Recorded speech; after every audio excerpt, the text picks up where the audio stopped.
दुनिया भर में लोग कहते हैं कि मर्दों को सबसे ज्यादा दूसरों की बीवियां पसंद होती हैं, लेकिन 99% मर्द बस बातों के शेर होते हैं। मगर इतिहास में एक शख्स ऐसा भी हुआ जो वाकई में इस कहावत पर खरा उतरा। वो था चंद्रसेन। इतिहासकारों के मुताबिक उसके पास 15 बीवियां थी। एक भी ऐसी नहीं थी जो कुंवारी हो। हर किसी को किसी और के घर से छीन कर लाया गया था। इसलिए उसे दूसरों की बीवियां पसंद करने वाले का खिताब सबसे सही बैठता है। लेकिन यही ये वंग उसका सबसे बड़ा हथियार भी बना। कुछ ही हजार सैनिकों के साथ उसने गंगा घाटी युद्ध में लाखों की सेना वाले राजवीर को चौंकाकर हरा दिया। राजवीर की मौत के बाद उसकी पत्नी बाद में चंद्रसेन की लीला देवी बन गई। सन 1998 में चंद्रसेन ने फिर से पश्चिम प्रदेश पर हमला किया। वजह बस इतनी कि उसे सेनापति विक्रांत की पत्नी माधवी भाग गई थी। इस लालच में उसने पिंगलपुर पर चढ़ाई कर दी, जहां उसका विक्रांत से जबरदस्त संघर्ष हुआ। लेकिन चंद्रसेन ने पिंगलपुर को रौंद डाला, दुर्ग के सेनापति चंदन को बंदी बना लिया और विक्रांत को भागने पर मजबूर कर दिया। हालात बिगड़ते देख विक्रांत ने अपने सलाहकारों की बात मानी और आत्मसमर्पण कर दिया। लेकिन चंद्रसेन जानता था कि विक्रांत कभी वफादार नहीं रहेगा, इसलिए उसे और उसके साथियों को मरवा दिया। मगर जो उसे सबसे ज्यादा खला वो था माधवी की आत्महत्या। इतिहास की 4 सबसे सुंदर महिलाओं में से एक जिसने मर जाना बेहतर समझा, लेकिन चंद्रसेन के पास जाना नहीं। फिर भी ये हमला पूरी तरह बेकार नहीं गया। चंद्रसेन ने विक्रांत के सेनापति रघुनाथ को मार डाला और उसकी पत्नी दुर्गा देवी को बंदी बना लिया। इस सौंदर्य को देखकर रणवीर, जिसे हम आज शूरवीर के नाम से जानते हैं, खुद चंद्रसेन से दुर्गा देवी को मांगा। मगर चंद्रसेन की कमजोरी ही यही थी, दूसरों की पत्नियां। उसने साफ कह दिया, चाहे 10 रानियां दे दूं, लेकिन दुर्गा देवी नहीं दूंगा। जैसे जैसे चंद्रसेन ने 15 रानियां दूसरों से छीन ली, उसने उत्तरी भारत को पूरी तरह अपने अधीन कर लिया। यही उसकी भविष्य की साम्राज्य की नींव बना। पर कहानी यहीं खत्म नहीं होती।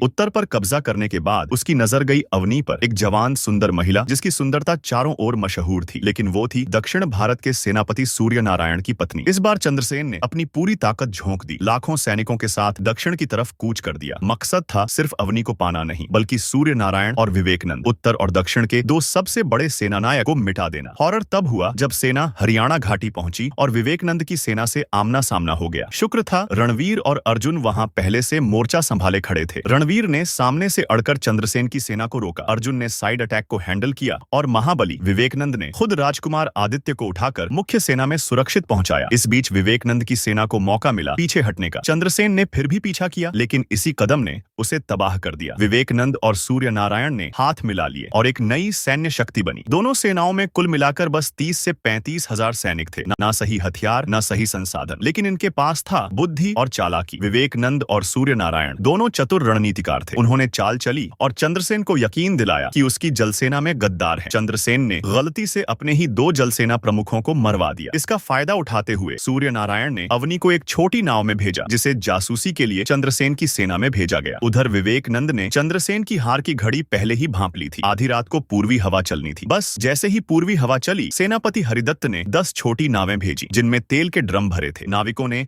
आत्मसमर्पण का बहाना किया। पास पहुंचते ही नावों को आग लगाई और फिर हवा के सहारे चंद्रसेन की पूरी जलसेना को भस्म कर दिया। यह युद्ध इतिहास में लाल घाटी की आग के नाम से मशहूर हुआ और यहीं से भारत का इतिहास 3 हिस्सों में बंट गया। चंद्रसेन, विवेकनंद और सूर्य नारायण।